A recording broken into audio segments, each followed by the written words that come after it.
बनाते हैं तो स्ट्रक्चर क्या रहता है और सेंटेंसेस में हमें किन किन चीजों की जरूरत पड़ती है। ठीक है, स्ट्रक्चर से पहले एक छोटी सी बात करते हैं अपन नाउन की।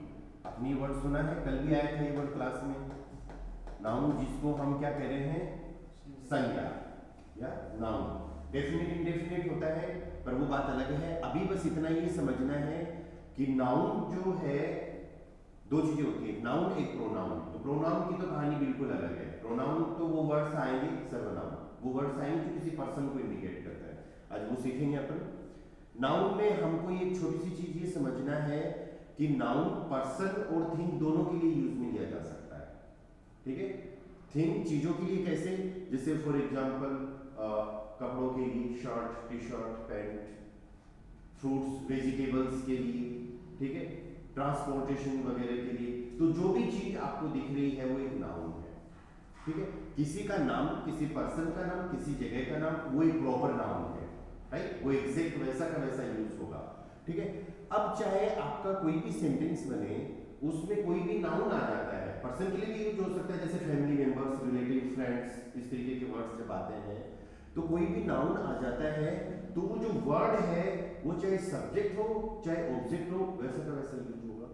जो भी वर्ड आएगा वो किस किस के लिए यूज हो सकता है, किसी सब्जेक्ट के लिए यूज हो सकता है या फिर किसी ऑब्जेक्ट के लिए यूज हो सकता है। जैसे एक कार एक वर्ड है।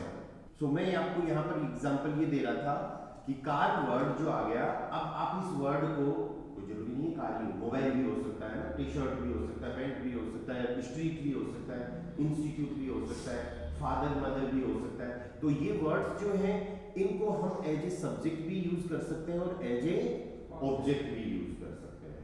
ठीक है, लेकिन हमें सेंटेंस में कैसे पता चले कि ये word as a subject use हो रहा है या फिर एज ए ऑब्जेक्ट यूज हो रहा है। तो इसके लिए हमें एक एक चीज पे काम करना पड़ेगा। पहले हम सब्जेक्ट पे काम करेंगे, उसके बाद हम वर्ब पे काम करेंगे, हम सेंटेंस की स्ट्रक्चर पे काम करते हैं, राइट। जब भी अपन सेंटेंस बनाएंगे तो हमें एक सब्जेक्ट यूज करना पड़ेगा, सेकंड पोजीशन पे वर्ब। इस चीज पे जर्मन में थोड़ा जोर दिया जाता है, स्ट्रेस डाला जाता है कि आपको जब भी कोई आपको सेंटेंस बनाना हो तो इस चीज पे पूरा अच्छे से फोकस करना है कि वर्ब हमेशा सेकंड पोजीशन पे रहेगी। अभी शुरुआत से इस चीज पे फोकस रखना है, ध्यान रखना है। और फिर एक ऑब्जेक्ट आएगा। ठीक है, अब सब्जेक्ट ऑब्जेक्ट क्या होते हैं, ध्यान देना। ऐसे सुना है आपने हिंदी में, करता, right, doer, doer is always subject. लेकिन कोई जरूरी नहीं है कि डूअर हमेशा सब्जेक्ट हो, कोई जरूरी नहीं है कि सब्जेक्ट हमेशा काम ही कर रहा हो, राइट। अगर किसी सेंटेंस में किसी चीज की, किसी पर्सन की अगर बात भी हो रही है, बात भी अगर हो रही है ना, वो कुछ काम नहीं कर रहा। जैसे मैं बोलूं कि this mobile is very expensive, यहां कोई काम थोड़ी कर रहा है, यहाँ पर एक फैक्ट की बात कर रहे हैं, यहाँ पर हम एक सिचुएशन बता रहे हैं ना। तो जब भी किसी सेंटेंस में किसी पर्सन की बात हो रही है या किसी थिंग की बात हो रही है या फिर कोई पर्सन काम कर रहा है तो वो क्या होगा, हमेशा सब्जेक्ट होगा। इस चीज का ध्यान रखना। क्या बोला मैंने कि डूअर इज सब्जेक्ट, या फिर किसी चीज की बात हो रही है, किसी पर्सन की बात हो रही है तो वो सब्जेक्ट है। ठीक है, अब कोई पर्सन किसी दूसरे पर्सन पर या फिर किसी दूसरी चीज के लिए काम कर रहा है, ध्यान देते हैं इस चीज पे, किसी दूसरे नाउन। देखो ये क्या है, सब्जेक्ट भी नाउन है एंड ऑब्जेक्ट भी नाउन है। तो कोई सब्जेक्ट मतलब कोई पर्सन किसी दूसरे पर्सन पर, किसी दूसरी थिंग पर काम कर रहा है तो वो ऑब्जेक्ट है। और जो काम किया जा रहा है वो क्या है, एक्शन, वर्क। ठीक है, इस चीज पे ध्यान रखना। तो आपका जो सब्जेक्ट जो है ये पर्सन भी हो सकता है।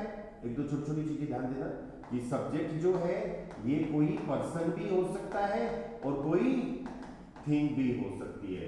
ऐसे ही ऑब्जेक्ट भी कोई पर्सन हो सकता है और दूसरा कोई थिंग हो सकती है। या थिंग के केस में नाउन आ गया और पर्सन के केस में दो चीजें आ गई। ध्यान देना इस चीज पे, चाहे सब्जेक्ट हो चाहे ऑब्जेक्ट हो। थिंग मतलब कोई भी चीज तो वो नाउन है, लेकिन सब्जेक्ट ऑब्जेक्ट अगर पर्सन है तो दो चीजें अपने पास, एक तो नाउन है, ठीक है, और एक प्रोनाउन है। ठीक है, आज अपन को यही बात करनी है कि फर्स्ट पार्ट अपना इसके अंदर जो आ रहा है कि अगर आपका सब्जेक्ट कोई पर्सन होता है तब आपको दो चीजें यूज करनी है। The first one is pronoun and the second thing is noun. ठीक है, प्रोनाउन एंड नाउन। प्रोनाउन के लिए अपने पास वर्ड है पर्सनल प्रोनाउन। प्रॉपर वर्ड क्या है इंग्लिश में? Personal pronoun. और जर्मन में अपन इसको बोलेंगे पर्सोनल प्रोनोमन। जर्मन में क्या बोलना है? पर्सोनल प्रोनोमन। या पर्सनल प्रोनाउन के लिए हमें वर्ड यूज करना है पर्सोनल प्रोनोमन। यहां पर आपको कुछ ऐसे वर्ड्स लर्न करने हैं जो किसी पर्सन को इंडिकेट करते हैं। यहां पर कैसे वर्ड्स लर्न करने हैं जो किसी पर्सन को इंडिकेट करते हैं। हम अभी प्रोनाउन की बात कर रहे हैं ना। जब सब्जेक्ट पर्सन हो तो क्या करना है? ठीक है, पर्सन के केस में दो चीजें अपने पास, प्रोनाउन एंड नाउन। ठीक है, तो कौन कौन से वर्ड्स हैं? अरे ये सारी थ्योरी अगर आपको समझ नहीं आ रही है, याद नहीं है, तो कोई बात नहीं है, टेंशन नहीं लेनी। आपको मेन वर्ड याद करने हैं। ठीक है, कौन से वर्ड कि पर्सनल प्रोनाउन के लिए कौन से वर्ड्स यूज होते हैं। फिर भी अगर एक प्रॉपर तरीके से सिस्टमैटिक तरीके से देखें तो इसको समझना भी ठीक रहता है। ठीक है, तो कौन कौन से वर्ड्स पर्सनल प्रोनाउन में यूज होते हैं? देखो, इश, ICH, इश आया ना पहले, आई का साउंड ई, CH का श। इश का मतलब होता है आई, मैं। ठीक है, ध्यान रखना इनका। Do, DU, do, do means you, तुम। डू का मीनिंग क्या हो गया? यू, तुम। Informal, singular. Air, air means he, वह, कोई लड़का। एस, एस मतलब इट, यह कोई चीज, या फिर न्यूट्रल चीजों के लिए, न्यूट्रल पर्सन के लिए। न्यूट्रल पर्सन भी होता है क्या? जर्मन में होता है कुछ वर्ड्स। जी, जी का मतलब हो गया शी, वह कोई लड़की। या जी किसके लिए आया है? शी के लिए। ओके, इसी तरीके से वियर, वियर मीन्स वी, हम। वियर का मीनिंग क्या हो गया? वी, हम। ईयर, ईयर मीन्स यू, कौन सा यू? तुम सब। देखो इधर एक छोटी सी चीज देखना सब लोग, इश, आई, मैं, और उसका प्लूरल क्या हो गया फिर? Where, we. ठीक है, डू, यू, तुम, और उसका प्लूरल ईयर, या यू, तुम सब। ठीक है, एन, एस, जी इनका प्लूरल भी आएगा, लेकिन उससे पहले एक आपको जी कैपिटल एस के साथ लिखना है। मैं जिस तरीके से लिखवाता जा रहा हूं वैसे ही लर्न करना है, वैसे ही आपको नोट्स बनाने हैं। जी, जी का मतलब हो गया यू। इस यू का मतलब है आप या फिर आप सब, सिचुएशन पे डिपेंड करता है। ओके, अब एक छोटी सी चीज देखना, ये जो जी है, एस कैपिटल किया है हमने, ये यू है, फॉर्मल है, सिंगुलर प्लूरल दोनों है। भाई या तो मैं प्लूरल के लिए एक ऐसा ही और लिखूं, पर उसका कोई सेंस नहीं है जब सेम ही होना है तो, है ना। और फिर एक लास्ट में एक जी और आ रहा है, SIE। इस जी को हम यूज करेंगे दे के लिए, वे के लिए। अब छोटी सी बात ये आ सकती है आपके सामने, देखो इधर एक छोटी सी चीज नोटिस करना सब लोग, इधर एक जी है, इधर एक जी है, इधर एक जी है। बाकी तो चलो वर्ड्स अलग हैं तो हम याद कर लेंगे, तो कोई दिक्कत वाली बात नहीं है ना। इश, डू, एर, सी, वियर, ईयर, सी। हमें कैसे पता चलेगा कि कौन सा कर्म यूज कर रहे हैं? ठीक है, ओके, ये चीज धीरे धीरे आपको समझ में आएगी। जब अपन वर्ब यूज करेंगे ना तो वर्ब के हिसाब से अपन को पता चलेगा। भाई ये तो अपने आप में अलग है कि कैपिटल एस वाला जी आए तो वो आप या आप सब के लिए यूज हो रहा है। ठीक है, इधर स्पेलिंग सेम है, प्रोनाउंसिएशन सेम है, तो हम कैसे पता लगाएं कि जी शी के लिए यूज किया है या फिर दे के लिए यूज किया है ना। उसके बाद के वर्ड से आइडेंटिफाई, हाँ, बाद के वर्ड से, वर्ब से पता चलेगी ये चीज, है ना। और जनरली अपन जब बात कर रहे होंगे तो हमें इतना तो बेसिक एक तरीके से कॉमन सेंस वाली बात है कि हम किसी लड़की की बात कर रहे हैं या फिर बहुत सारे पर्संस की बात कर रहे हैं। आई बात समझ में? इस चीज से भी पता चलेगा। ओके, बाकी स्पेशली वर्ब से पता चलेगा। जब वर्ब पे आएंगे तो अपन इस चीज को देखेंगे। तो अपन सिर्फ आज बात कर रहे हैं एक बार पहले सब्जेक्ट की, ऑब्जेक्ट की बात नहीं कर रहे। ये सारे वर्ड्स ऑब्जेक्ट के लिए यूज नहीं होते, किसके लिए यूज कर रहे हैं? सब्जेक्ट के लिए यूज कर रहे हैं। छोटा सा ये चीज ध्यान रखना है। और सब्जेक्ट में भी क्या है कि दो है, पर्सन और थिंग। तो पर्सन दो, प्रोनाउन और नाउन होता है। हमने क्या किया है? प्रोनाउन का पार्ट कवर किया है। ठीक है, आपको सिंपल से वर्ड्स याद रखने हैं, इश, डू, एर, एस, जी, वियर, ईयर, जी, ये सारे वर्ड्स आपको लर्न करने हैं। ठीक है, इन सारे वर्ड्स को आपको यूज करना है एज ए सब्जेक्ट, जब कोई person as a subject use हो रहा हो। अब एक छोटी सी चीज इधर देखना, सब लोग देखो इधर लिखने से पहले नाउन, भाई प्रोनाउन तो ये आ गए, सर्वनाम तो ये आ गए, पर्सनल प्रोनाउन, ठीक है, नाउन आ जाए तो क्या करें। ठीक है, मैं इसी पेज पे थोड़ा सा ऐड कर देता हूं कि पर्सन अगर नाउन, आपका कोई पर्सन अगर नाउन आ रहा है या सब्जेक्ट, यहां पर हम किसकी बात कर रहे हैं, सिर्फ सब्जेक्ट की बात कर रहे हैं। कोई पर्सन अगर नाउन आ रहा है तो आपको ये देखना है कि वो पर्सन कौन सी कैटेगरी का। अगर वो मेल है, अगर वो मेल है तो आपको आर्टिकल लगाने पड़ेंगे उससे पहले, नाउन से पहले तो आर्टिकल लगते हैं, राइट। मेल है तो डेयर लगाना है या फिर इंडेफिनेट में आइन लगाना है, ये चीज कल की क्लास में आई थी ना, राइट। तो वो चीजों के लिए है तो वो पर्सन के लिए भी है, अगर चीजों के लिए है तो वो पर्सन के लिए भी है। अगर वो फीमेल है तो आपको दी लगाना है या फिर इंडेफिनेट में आइन में लगाना है, या न्यूट्रल। अब न्यूट्रल पर्सन तो होता नहीं है, पर न्यूट्रल वर्ड्स होते हैं, जैसे बच्चे के लिए, लड़की के लिए, है ना, इस तरीके से और भी एनिमल्स वगैरह में भी आएंगे ऐसे वर्ड्स। तो न्यूट्रल से पहले आपको दास लगाना है और इंडेफिनेट में आइन, और ये सारे वर्ड्स अगर प्लूरल हैं तो आपको फिर वापस से दी लगाना है और इंडेफिनेट में कुछ नहीं आएगा, इस चीज का ध्यान रखना। तो पर्सन अपना क्या हो गया, अगर सब्जेक्ट कोई पर्सन आ रहा है तो दो ऑप्शन अपने पास, प्रोनाउन और नाउन। प्रोनाउन के लिए इश, डू, एर, एस, जी, वियर, ईयर, जी, ये वर्ड्स यूज करने हैं, और नाउन से पहले अपन को आर्टिकल लगाने हैं। या जैसे फॉर एग्जांपल इधर समझना, देखो आपको वर्ड याद करना है फादर, राइट, तो आप बोलोगे देयर फादर, क्या बोलोगे, देयर फादर, फादर क्या हो गया, फादर हो गया। आपको वर्ड याद करना है मदर, राइट, तो फिर आपको याद करना पड़ेगा दी मूटर, दी मूटर, मूटर हो गया मदर। आपको याद करना है फ्रेंड, फ्रेंड वर्ड याद करना, फ्रेंड तो पर्सन है ना, राइट, अब मेल भी हो सकता है फीमेल भी हो सकती है, राइट, तो उस टाइम पे हम क्या करेंगे, देयर फ्रेंड मेल के लिए और फीमेल के लिए दी फ्रेंडिंग, इस चीज का ध्यान जरूर रखना, है ना। जनरली ये फादर मदर या ग्रैंडफादर ग्रैंडमदर, इनके लिए तो वर्ड अंकल आंटी के लिए, इनके लिए तो फिक्स है, वो तो याद करने पड़ेंगे। बाकी प्रोफेशंस जैसे आ रहे हैं, जैसे मेल फीमेल स्टूडेंट्स, है ना, ड्राइवर, डॉक्टर, इंजीनियर, तो मेल से फीमेल प्रोफेशन बनाने के लिए आपको क्या करना है, एक तो आर्टिकल डेयर की बजाय दी यूज करेंगे, और दूसरा उस वर्ड के एंड में क्या लगा देना है, आई-एन लगा। आर्टिकल हमेशा स्मॉलर केस में ही बनता है आर्टिकल। हाँ, आर्टिकल जनरली देखो स्मॉल लिखेंगे। अब ये स्मॉल कैपिटल क्या क्या करना है इसी के लिए आएंगे अपन, है ना, क्योंकि बहुत सारी चीजें सबका डिस्कस करना है अपन को। ठीक है, ये दोनों क्या है, friend, okay, there friend male friend, the friending female friend. अब आपको देखो ऐसे बोलना हो कि ए फ्रेंड, एक दोस्त की अगर बात करनी है तो आप यहाँ पर आइने फ्रेंडिंग कर दोगे, ठीक है। एक मेल फ्रेंड की बात करनी है तो आइन फ्रेंड कर दोगे, ठीक है। इन छोटी छोटी चीजों को आपको याद रखना है। तो यहाँ पर अपना काम हो गया सब्जेक्ट का, जो मैंने आपको स्ट्रक्चर बताया है कि आपको सेंटेंस बनाने के लिए कोई एक सब्जेक्ट यूज करना है, सेकंड पोजीशन पे वर्ब यूज करनी है, ओके, और फिर उसके बाद में एक ऑब्जेक्ट यूज करना है। तो इतना काम अपना सब्जेक्ट का हो गया, ठीक है। इसमें ज्यादा कुछ फिजिक्स नहीं है या ज्यादा कुछ हार्ड नहीं है, आपको सिंपल सा इतना याद रखना है।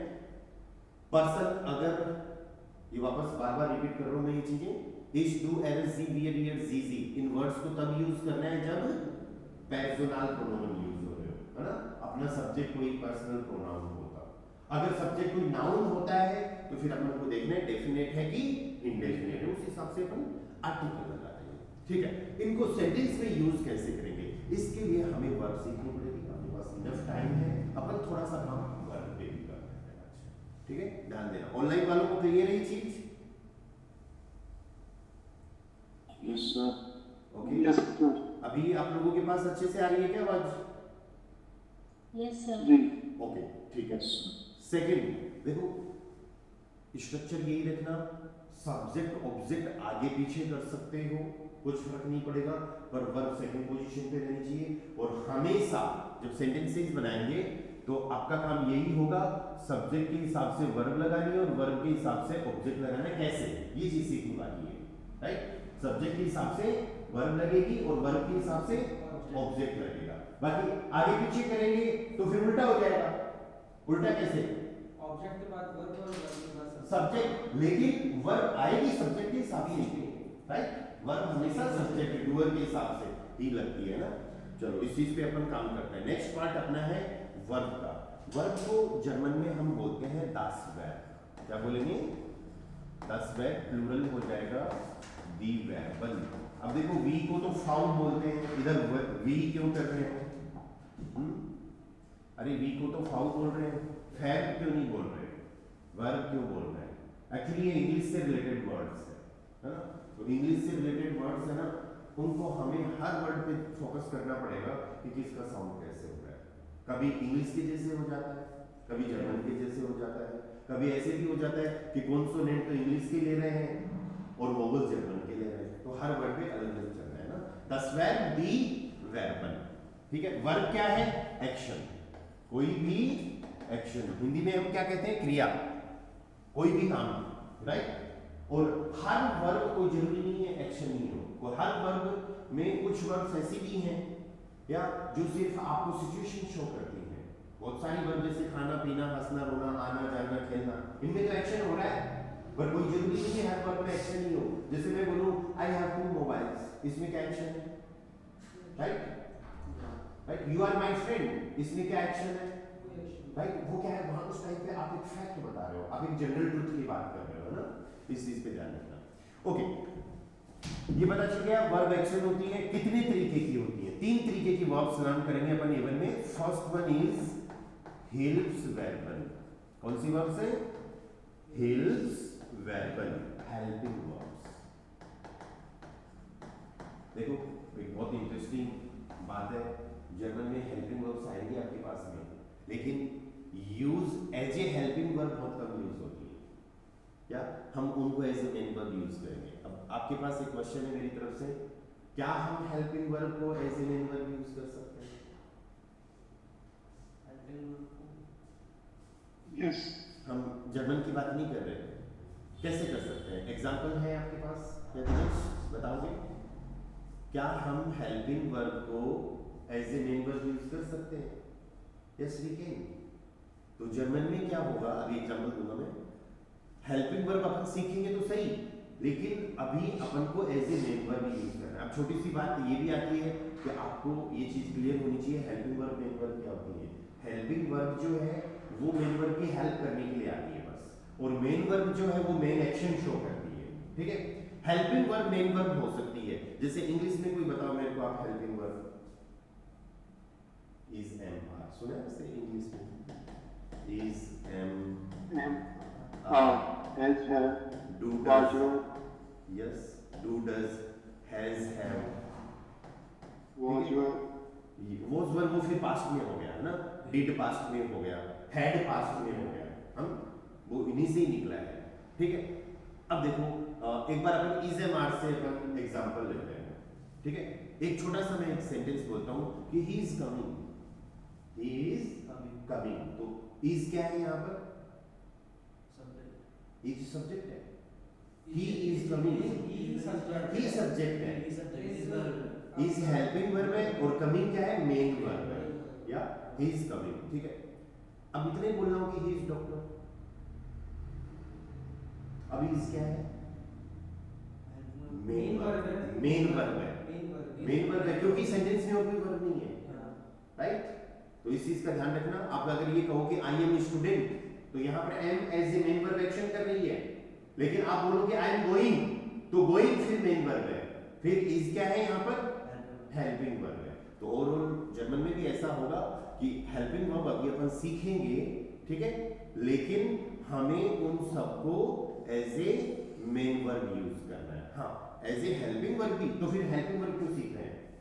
वो इसलिए सीख रहे हैं क्योंकि कुछ ग्रामर ऐसी आएंगी जिनमें हेल्पिंग वर्ब की जरूरत पड़ेगी, ठीक है। जैसे फ्यूचर के सेंटेंसेस, या फिर प्रेजेंट परफेक्ट के सेंटेंसेस, आगे जो सेंटेंसेस बनाना सीखेंगे ना उसकी बात है, ठीक है। चलो दूसरे टाइप की जो वर्ब है दैट इज हाउट वर्बल। क्या कहेंगे? हाउट वर्बल। हाउट का मतलब होता है मेन, मेन वर्ब्स। ये कौन सी वर्ब्स है? Main verb, main action. इन सारी वर्ब को हमें सेकंड पोजीशन पे यूज करना है। अपना जो स्ट्रक्चर है सेंटेंसेस बनाने का उसी पे ही यूज करना है। कहां पर यूज होगी? सब्जेक्ट के बाद में, सेकंड पोजीशन पे ही इनको यूज करना है। और तीसरी टाइप की जो वर्ब्स आएंगी they are called modal verbal. English में सुना है क्या आपने? मॉडल वर्ब्स होती हैं। Yes, sir. या can, could, should, may, might, want, would, ऐसे सुना है। सो तीसरी टाइप की अपनी जो वर्ब है दे आर मोडल वर्ब्स। उनको हम क्या कहते हैं? मॉडल वर्ब्स सीखते हैं। पर मॉडल वर्ब्स तो हम बाद में सीखेंगे जब अपन को सेंटेंसेस बनाने आ जाएंगे, है ना, ठीक है, क्योंकि ये तो फिर अलग तरीके से यूज होती हैं। अब अपन बात करते हैं सिर्फ हेल्पिंग वर्ब की। कल की क्लास में फिर बात करेंगे हाउट वर्बल की, ठीक है। हेल्प्स वर्बल कैसे काम करती है देखो।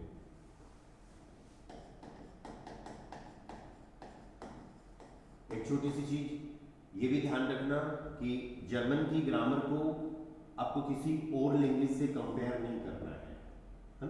थोड़ी हेल्प मिल रही है तो ठीक है, इंग्लिश से अगर थोड़ी हेल्प मिल रही है, हिंदी से, संस्कृत से हेल्प मिल रही है तो ठीक है, लेकिन कंपेयर मत करना। क्योंकि जैसे हेल्प्स वर्बल की अगर बात करें तो आपने बोल दिया is, am, are, do, does, has, have, तो इज, एम, आर और हैज, हैव तो ठीक है, डू, डज इधर हेल्पिंग वर्ब नहीं है। ओके, तो जर्मन में आपको सिर्फ 3 हेल्पिंग वर्ब याद रखनी है। द फर्स्ट वन इज जाइन, स्मॉल लिखना है ना, कैपिटल नहीं लिखना है। जाइन, हाबन, वेडन। कौन कौन सी हैं? जाइन, हाबन, वेडन, ठीक है, ये इनका साउंड हो गया। मीनिंग देखो, जाइन को अगर आप as a helping verb use करें तो इसको हम यूज कर रहे हैं इज, एम, आर, ठीक है। हावन को यूज कर रहे हैं तो यूज करना है हैज, हैव, और वेडन का यूज करना है अपन को विल के लिए, जो कि इंग्लिश में मॉडल वर्ब होता है, ठीक है। अगर आप इनका as a main verb meaning देखना चाहो तो जाइन का मीनिंग हो गया टू बी, किसी चीज का होना। हावन का मीनिंग हो गया टू हैव, मतलब अपने पास कोई चीज रखना, आपके पास में कोई चीज होना। जाइन में तो आप खुद कोई पर्सन होना, राइट, और हावन में अपने पास कोई चीज रखना, और वेडन में टू बिकम, बिकम मीन्स बनना, ठीक है। ये 3 हेल्पिंग वर्ब्स आपको याद रखनी है, जाइन, हावन, वेडन, सिर्फ 3 ही अपन को यूज करनी है। अब इनके पास्ट भी होती है, इनकी सेकंड फॉर्म भी होती है, थर्ड फॉर्म भी होती है, पर इन चीजों पे अपन धीरे धीरे काम करेंगे ना, स्टेप बाय स्टेप। ओके, अब एक छोटी सी चीज इधर ये समझो, ये इधर 3 क्यों है भाई? इंग्लिश में इज, एम, आर 3 क्यों है? एक से काम नहीं चल सकता क्या? थोड़ा सा लॉजिकली सोचना सब लोग। देखो मैं ये सारी चीजें आपको इसलिए बोल रहा हूं ताकि ये याद हो जाए, आपको अभी याद हो जाएगा।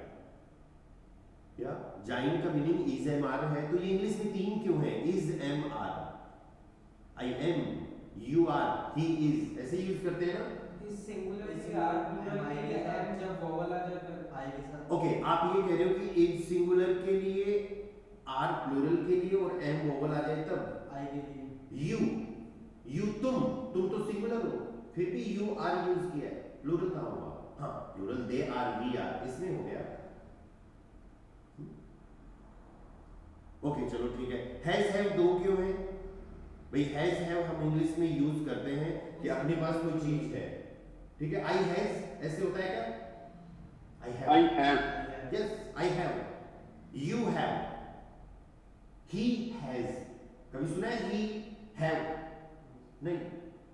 अगर कोई पर्सन ऐसे यूज करता है ही हैव, आई हैव, तो फिर इसका मतलब इंग्लिश सुधारने की जरूरत है। ओके, क्यों हो रहा है ऐसा? ऊपर इज, एम आ रहा है, कभी ऐसे सुना है आई इज, यू एम? नहीं सुना ना। क्यों नहीं सुना? इसलिए नहीं सुना, हर लैंग्वेज में क्या होता है, जो वर्ब्स होती हैं चाहे कैसे भी वर्ब हो, सब्जेक्ट के अकॉर्डिंग यूज होती है।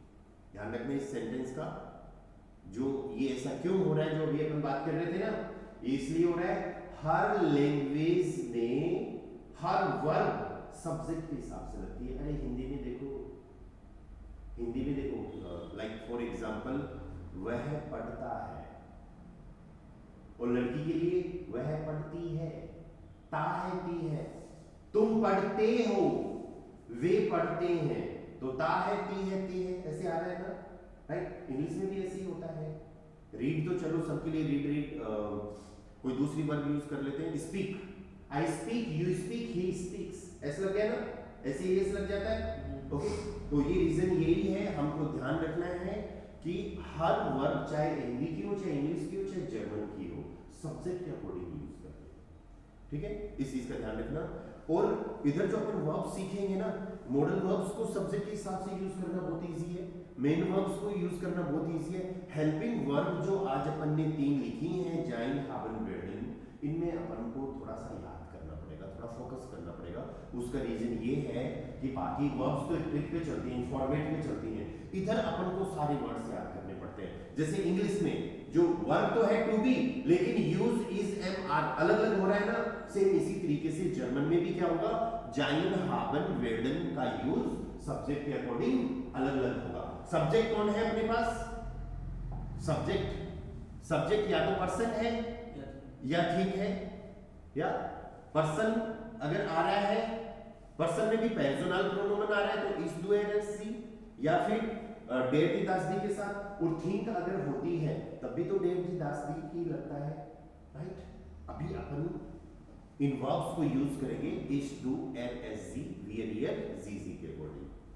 ठीक है, तो फिर डेट दी दासदी के साथ क्या करेंगे, एक बार पर्सनल प्रोनाउन के साथ याद कर लो, बाकी का अपने आप इजीली एक ट्रिक पे आ जाएगा, है ना। तो ये जितनी भी वर्ब्स हैं, जाइन, haben, werden, इनका यूज हमें करना पड़ेगा सब्जेक्ट के अकॉर्डिंग।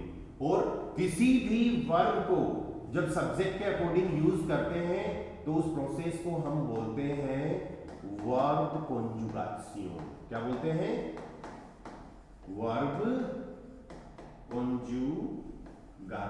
इंग्लिश में बोलेंगे वर्ब कॉन्जुगेशन, हिंदी में हम इसको कहते हैं क्रिया का रूप। क्रिया का रूप, इसका मतलब किसी सब्जेक्ट के साथ कोई वर्ब कैसे कैसे लग रही है। ठीक है, सब्जेक्ट देखो, आपको पहले सब्जेक्ट याद करने पड़ेंगे। इसका क्या मीनिंग है, आई, डू, एयर, एस, जी, वियर, ईयर, जी। अभी अपन सीख रहे हैं कि हेल्पिंग वर्ब्स को कैसे यूज करना है। इन सब्जेक्ट के बिना काम नहीं चलेगा, जितनी भी वर्ब्स होंगी सारी सब्जेक्ट के अकॉर्डिंग यूज होंगी। ठीक है, फर्स्ट वर्ब अपनी थी जाइन, फर्स्ट वर्ब थी अपनी जाइन, जिसका मीनिंग था टू बी या फिर इज एम आर, किसी चीज का, किसी पर्सन का कुछ होना। ओके, इसका मीनिंग आई था, डू मीन्स यू, एर हो गया ही, एस हो गया इट, एस हो गया सी, वियर वी, ईयर यू के लिए, तुम सब के लिए, जी भी यू के लिए, आप या आप सब के लिए, लास्ट वाला जी दे के लिए। अरे हम बार बार लिखने वाले हैं इनको, ठीक है। वर्ब का कंजुगेशन अभी किया नहीं है, अब करेंगे।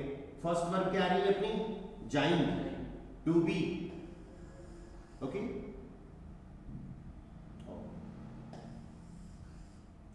वर्ब कंजुगेशन देखो,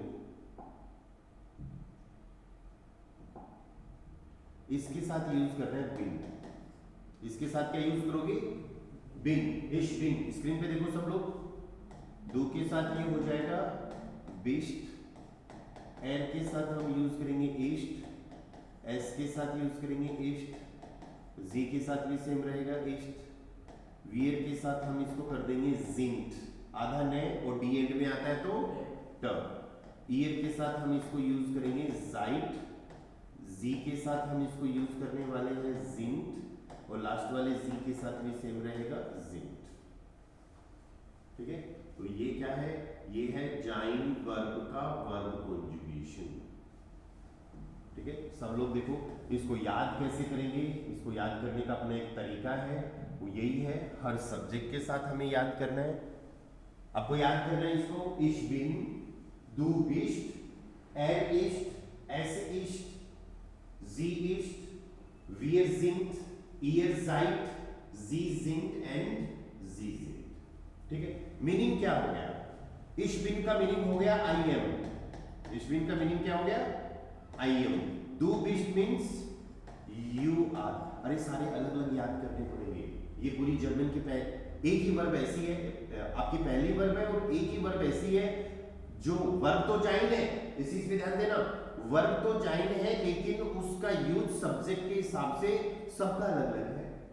या एट ईस्ट मीन्स ही इज, एस ईस्ट का मतलब हो गया इट इज, जी ईस्ट means she is, wir sind, we are, ihr seid, you are। ठीक है, then sie sind means you are, and last वाला sie sind, they are। ठीक है, मीनिंग क्या हो गया इनका? ich bin, I am, मैं हूं। यहां पर आप अपना नाम भी बता सकते हैं, आप अपना प्रोफेशन भी बता सकते हैं, आप ये भी बता सकते हैं कि आप कहां पर है, आपकी लोकेशन क्या है। I am के साथ जो भी सेंटेंसेस बनने चाह रहे हैं ना, या वो सारे ich bin से बन सकते हैं। या जैसे आप अगर नाम बताओ, कोई बोले जी या ich bin Priyansh, ich bin Pratap, ich bin Dinesh, ich bin प्रयास, ich bin पूजा, ich bin अशोक, राइट? आप अपना नाम बताओ तो आप इस तरीके से बना सकते हो, या ich bin या दिनेश, इनफॉर्मल वे के अंदर।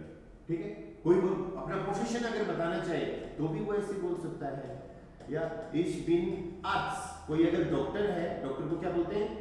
Arzt, ARZ। तो ich bin Arzt, यहाँ पर आर्टिकल की जरूरत नहीं है ना, कोई डेफिनेट या इंडेफिनेट की जरूरत नहीं, सिंपल है बात है, I'm डॉक्टर, तो ich bin Arzt। कोई बोले कि मैं जयपुर में हूँ तो बोल सकता है ich bin, इनको जर्मन में इनी बोलते हैं और जयपुर को जयपुरी बोलना है, याईपुर नहीं बोलना है ना, तो ich bin in Jaipur.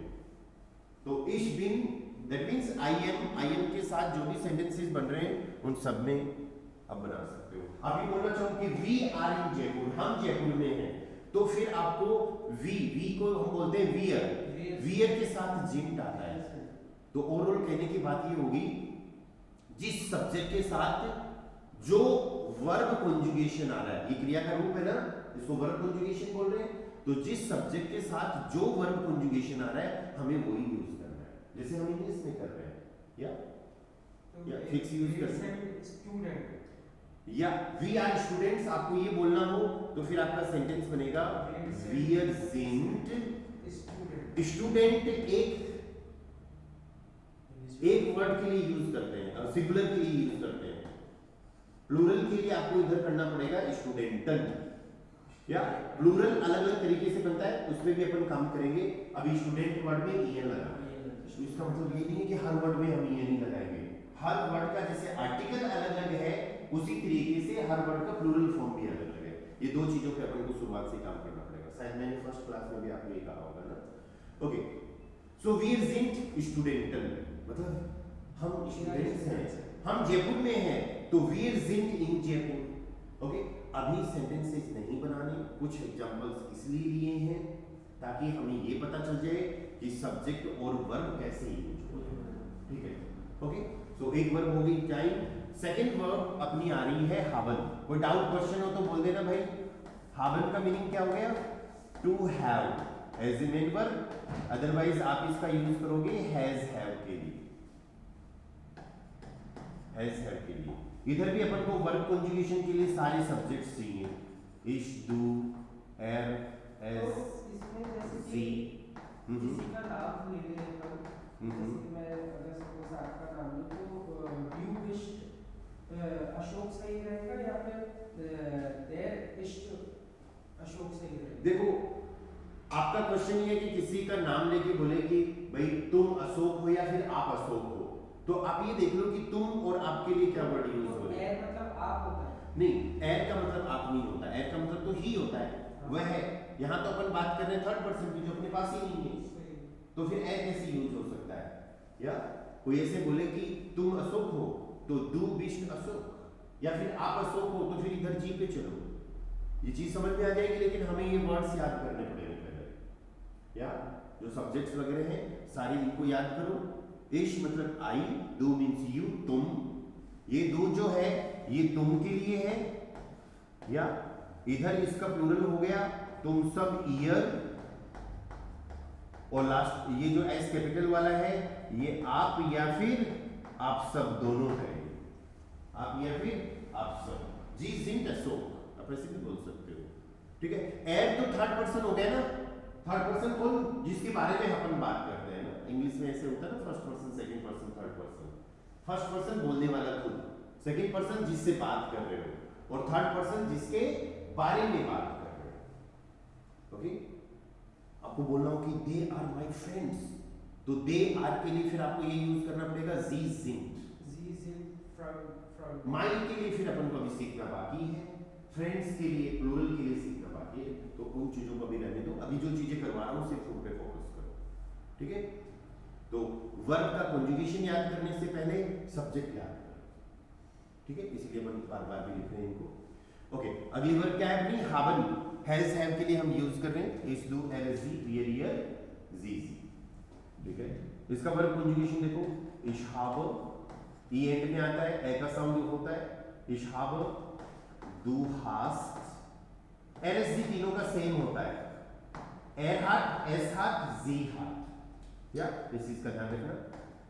Wear Haban, year हाफ्ट, and जी इन दोनों का भी सेम होता है हर वर्ब में, ध्यान रखना इस चीज का। इधर भी देखो, जाइल में भी ऐसा था, वियर के साथ जिंट है और जी के साथ जिंट है, एन एस जी तीनों के साथ इष्ट इष्ट इष्ट आ रहा है ना, तो हर वर्ब में क्या होगा कि जो सिंगुलर पार्ट है एन एस जी इनके साथ सेम रहेगा, और वियर और जी के साथ सेम रहेगा, है ना। इसी पैटर्न में लिखना है, ऐसे मत सोचना है कि साथ में लिख दे, ओके। इशहाबे, डू हास्ट, एर हट, एस हट, जी हट, वियर हाबन, ईयर हट, जी हाबन। इशहाबे का मतलब हो गया आई हैव, आई हैव का मतलब होता है मेरे पास है, इशहाबे आई हैव मेरे पास है। Do hast means you have, तुम्हारे पास है। एर हट का मतलब हो गया ही हैज, उसके पास है, राइट। एस हट का मतलब हो गया इट हैज, इसके पास है। जी हट मीन्स सी हैज, उसके पास है। वियर हाबन, वी हैव, हमारे पास है। ईयर हाफ्ट, यू हैव, तुम सबके पास है। जी हाबन, यू हैव, आपके पास है। अरे हैव तो हैव तो होने का ही मीनिंग दे रहा है, बाकी तो आपको सब्जेक्ट याद रखने हैं कि तुम्हारे पास है, कि तुम सबके पास है, कि आपके पास है, कि आप सबके पास है, मेरे पास है या फिर हम के पास है। जी हैव मींस लास्ट वाला क्या आ गया, दे हैव, उनके पास है, ठीक है। इनके भी एक आधे एग्जांपल कर लेते हैं ताकि आपको ये याद हो जाए कि यूज कैसे करना है। आपको बोलना हो कि वी हैव 5 बुक्स, क्या सेंटेंस बनाना है, ध्यान देना इस चीज पे। वी हैव 5 बुक्स, वी के लिए वियर, हैव के लिए हाबन, वियर हाबन, 5 को क्या बोलेंगे, फिर स्वाइल के लिए यूज होता है। एक किताब को बोलते हैं बुक, एक किताब को बोलते हैं बुक, और प्लूरल बुक्स, प्लूरल इधर अपन इसमें प्लूरल बनाने के लिए उमलाउट लगाएंगे, और उमलाउट के साथ में क्या लगाना है, ER, तो इसका मीनिंग क्या हो गया, books. We have 5 books, we have a few solution। मैं जानबूझकर ऐसे एग्जांपल्स ले रहा हूं जिनमें ज्यादा ग्रामर यूज नहीं हो रही, अदरवाइज ये चीज आगे परेशान कर देगी। अभी सिंपल वाले लेना है ना, कि वी एंड हावन, वी हैव, 5 को 5 बोलते हैं, बुक्स प्लूरल वर्ड है तो ट्यूशन याद कर लेना है। एक किताब होगी तो बुक और प्लूरल ट्यूशन, ओके। सेम इसी तरीके से तुम्हारे पास एक मोबाइल है तो तुम तो दू होता है, दू के साथ क्या लगता है, हास्ट, दू हास्ट। एक के लिए हम यूज करते हैं आइन, और मोबाइल होता है हैंडी, हैंडी नहीं बोलना है ना इसको, handy, du hast ein Handy, क्या सेंटेंस बना? तुम्हारे पास एक मोबाइल है, du hast ein Handy, you have a mobile, okay. चलो एग्जांपल्स और नहीं करेंगे, अभी अपन को मेन फोकस करना है वर्ब के कॉन्जुगेशन पे। ich habe, du hast, sie hat, wir haben, ihr habt या sie haben। एक वर्ब और पढ़ेंगे आज के लिए, जो तीसरी हेल्पिंग वर्ब है werden। werden का मेन मीनिंग क्या आ रहा है? टू बिकम, बनना। बहुत सारे सेंटेंसेस आएंगे, एज ए हेल्पिंग वर्ब हमें यूज करना है will, जो शो करता है फ्यूचर के सेंटेंसेस। will से फ्यूचर के सेंटेंसेस बनते हैं ना, राइट? तो उसके लिए अपन को werden को यूज करना है, ओके। कॉन्जुगेशन कैसे होगा? ich werde, du willst, sie wird, wir werden, ihr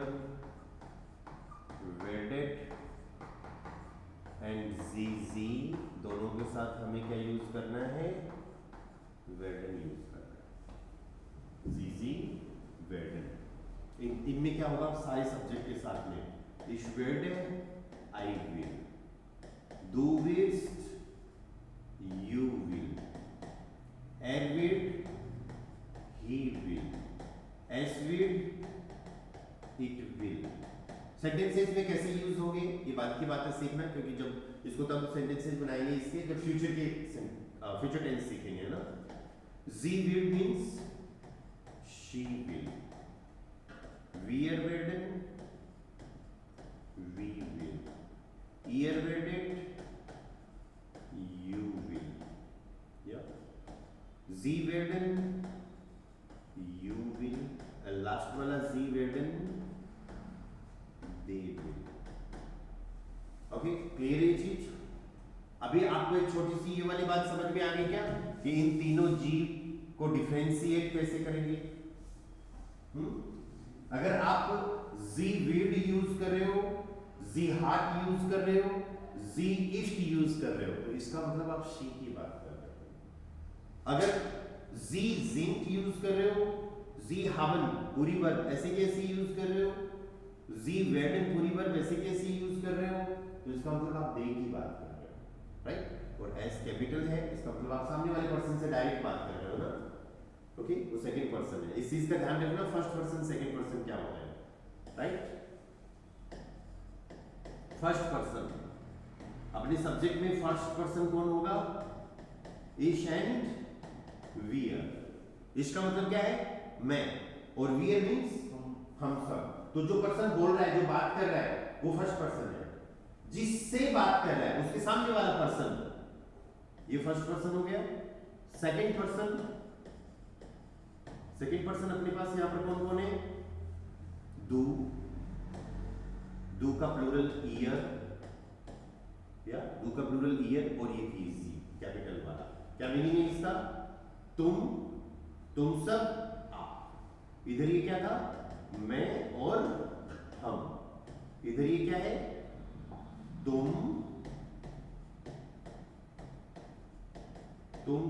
तुम सब, और ये आप या फिर आप सब। ये सब्जेक्ट की बात अपन ऑलरेडी कर चुके हैं ना, तो ये क्या रहा है? Second person. फिर अपने पास बात आती है थर्ड पर्सन की।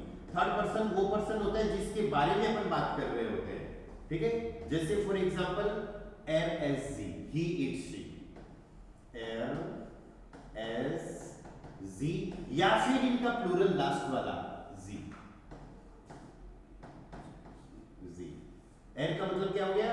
he, वह, s मतलब it, ये जी मतलब सी, और इनका प्लूरल हो गया दे, वे। वह लड़का, वे लड़के। कोई चीज एक, वो खूब सारी चीजें, राइट? जी शी के लिए, वह कोई लड़की, खूब सारी लड़कियां, ठीक है? तो लास्ट वाला पार्ट क्या आ गया? Third person. तो इसमें भी आप डिफरेंशिएट रखो, इसको अलग अलग पैटर्न में रखो कि फर्स्ट पर्सन कौन कौन से होते हैं, सेकंड पर्सन कौन कौन से होते हैं, थर्ड पर्सन कौन कौन से। आज अपन ने दो चीज कवर करी है, द फर्स्ट वन कि सब्जेक्ट को यूज करना है तो क्या करेंगे, पर्सन होगा, इस दो एरस जी वी जी ये वर्ड्स यूज करने हैं, ठीक है। थिंग को यूज करना है, मतलब नाउन में दो चीजें हैं, पर्सन और थिंग दोनों है, तो उनसे पहले अपन को देखना है कि डेफिनेट है कि इंडेफिनेट है, राइट। ये पर्सन और थिंग दोनों के लिए है सब्जेक्ट, ओके। और फिर अपन ने बात करी है हेल्पिंग वर्ब्स की। 3 हेल्पिंग वर्ब्स लर्न करनी है आपको, कौन कौन सी, जाइन, हाबन, वेडन। जाइन इज एन आर या फिर to be, Haban has have या फिर टू हैव, वेडन विल या फिर टू बिकम, ठीक है। और हर वर्ब हमें सब्जेक्ट के अकॉर्डिंग यूज करनी है। कौन से सब्जेक्ट के अकॉर्डिंग यूज करनी है अभी, पर्सनल प्रोनाउन के अकॉर्डिंग, इश, डू, हैव, हैज, सी। ये चीजें सारी समझ में आएंगी, पर स्टेप बाय स्टेप याद करो। सबसे पहले इनको, इन सब्जेक्ट्स को याद कर लो, इन वर्ड्स को याद कर लो, ताकि आप वर्ब का जब कॉन्जुगेशन करो ना, तब आपको पता रहे कि इसका मीनिंग क्या है, डू का मीनिंग क्या है, हैव, सी का मीनिंग क्या है, ठीक है। जाइन वर्ब आपको सेपरेटली बहुत अच्छे से अलग याद करनी है। पूरी जर्मन में एक ऐसी वर्ब है जो वर्ब तो कुछ है और यूज कुछ और हो रहा है, या इंग्लिश के जैसे, इंग्लिश में भी वर्ब तो टू बी है लेकिन यूज इज एमआर हो रहा है, या हाबन में थोड़ी आपको ऐसे लगा होगा कि हाँ इसी से रिलेटेड है, राइट। इश, हाबन, डू, हास, देयर इज, जी, हार। तो ये हाबन वर्ब का कॉन्जुगेशन भी लर्न करना है और वेडन का भी लर्न करना है। इन वर्ब्स को हम अभी एज ए तो हेल्पिंग वर्ब लेकिन as a main verb use करेंगे। जब टेंस पढ़ेंगे अलग अलग ग्रामर, राइट, तो उस टाइम पे देखेंगे कि इनको एज ए हेल्पिंग वर्ब और यूज कैसे कर सकते हैं, ठीक है। इन दो ही चीजों पे काम कर रहे हैं। कल अपन फिर और थोड़ा आगे बढ़ेंगे, मेन वर्ब्स पे बात करेंगे। कल अपन मेन वर्ब्स पे बात करेंगे और साथ में मैं आपको कुछ वोकैबुलरी कराऊंगा, ऐसे जैसे ये डेज, मंथ्स, सीजन्स, इस तरीके के वर्ड्स हैं, वो अपन को एक्चुअली क्या है कि जब सेंटेंसेस बनाने तक पहुंच जाएंगे तो अपन को कुछ वोकैबुलरी भी आनी चाहिए, राइट। ऐसे नहीं कि सिर्फ ग्रामर ही पढ़ते रहे, वोकैबुलरी भी आनी जरूरी है। चलो आज इतना ही करते हैं फिर, दैट्स ऑल फॉर टुडे। कुछ डाउट क्वेश्चन हो तो देन यू कैन आस्क।